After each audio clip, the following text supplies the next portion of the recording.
তো হ্যালো বন্ধুরা, সবাইকে আরও একটা নতুন ভিডিওতে স্বাগত জানাচ্ছি। আর আজকে আমরা যাচ্ছি জলেশ্বর শিব মন্দিরে, কেননা যে গাড়িটা নিয়েছি সেটা পুজো দেওয়ার অবশ্যই আমাদের খুবই জরুরি, কেননা পুজো না দিয়ে গাড়ি চালানোটা উচিত না। সেই জন্য আমরা এখন যাচ্ছি জলেশ্বরে।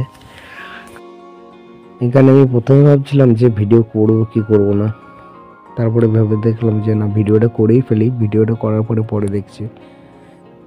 তারপরে আমরা এখানে মন্দিরে পৌঁছে যাই। মন্দিরে পৌঁছে যাওয়ার পরে দেখি যে এখানে অনেক কিছু আছে, ফুল টুল গায়ে অনেক কিছুই আছে, ডালা। তারপরে আমরা ফুলটা দেখি, ফুলটা এই ছিল, খুব ভালো লাগছিল, কিন্তু দামটা একটু বেশি। এইটার দাম বলছিল 60 টাকা।